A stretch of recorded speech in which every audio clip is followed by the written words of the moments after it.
Assalamualaikum warahmatullahi wabarakatuh. Nama saya Irmawati dari Prodi PAUD Universitas Pancasakti.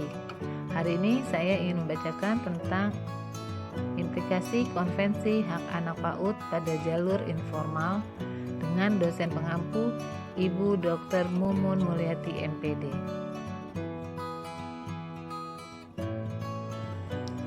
Hak anak. Anak dimanapun mereka berada memiliki hak untuk tumbuh dan berkembang dengan baik. Tumbuh kembang anak dijamin dalam setiap aturan dan perundang-undangan yang ada di hampir di semua negara. Demikian halnya di Indonesia. Setelah konvensi hak anak yang dirancangkan, maka hak-hak anak hendaknya dapat dijamin dan lebih diperhatikan demi masa depan penerus bangsa ini. Dimulai di sekolah-sekolah dengan melibatkan kegiatan-kegiatan yang mendukung terhadap hak-hak anak, maka secara langsung ataupun tidak langsung anak-anak yang bersekolah di lembaga pendidikan tertentu harus dijamin dan dilindungi hak-hak mereka.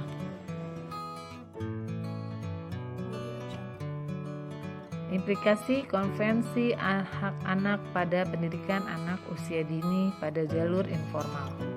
Implikasi Konvensi Hak Anak pada anak usia dini jalur informal adalah setiap tahapan dan kegiatan pendidikan usia dini jalur informal harus sesuai dengan setiap pernyataan hak-hak anak sebagai berikut: hak untuk dilahirkan, hak untuk memiliki keluarga yang menyayangi dan mengasihi, hak untuk hidup dalam komunitas yang aman, damai, dan lingkungan yang sehat, hak untuk mendapatkan makanan yang cukup, hak untuk mendapatkan pendidikan yang baik, hak untuk diberikan kesempatan bermain, dan hak untuk mengekspresikan pendapat sendiri.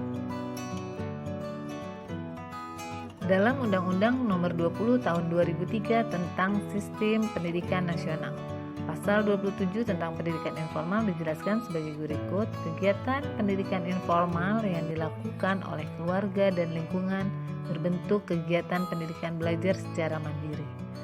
2. Hasil pendidikan sebagaimana dimaksud pada ayat 1 diakui sama dengan pendidikan formal dan non-formal setelah peserta didik lulus ujian sesuai dengan standar nasional pendidikan. 3. Ketentuan mengenai pengakuan hasil pendidikan informal sebagaimana dimaksud pada ayat 2 diatur lebih lanjut dengan peraturan pemerintah.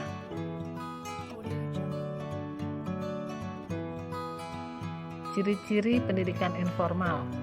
Kegiatan belajar terbentuk secara mandiri, tidak terikat dengan waktu dan tempat. Proses belajar berlangsung tanpa ada pendidik dan peserta didik, namun antara orang tua dan dengan anak atau antara kakak dengan adik. Tidak mengenal persyaratan usia, tidak terdapat persyaratan khusus yang harus dilengkapi. Peserta didik tidak perlu mengikuti ujian tertentu. Proses pendidikan dilakukan oleh keluarga dan lingkungan. Tidak ada kurikulum tertentu yang harus dijalankan dan tidak ada jenjang dalam proses pendidikannya. Fungsi dan peran utama pendidikan informal yaitu untuk membentuk karakter dan kepribadian seseorang. Fungsi dan peran pendidikan informal diantaranya yaitu: 1. Membantu meningkatkan hasil belajar anak, baik pendidikan formal maupun non-formal. 2. Mengontrol dan memotivasi anak agar lebih giat belajar. 3. Membantu pertumbuhan fisik dan mental anak, baik dalam keluarga maupun lingkungan. 4. Membentuk kepribadian anak dengan metode yang disesuaikan dengan kebutuhan, kemampuan, dan perkembangan anak. 5. Memotivasi anak agar mampu mengembangkan potensi atau bakat yang dimilikinya. Dan 6. Membantu anak lebih mandiri dan mampu memecahkan masalah yang dihadapinya. Kesimpulan, pendidikan informal adalah pendidikan pemula.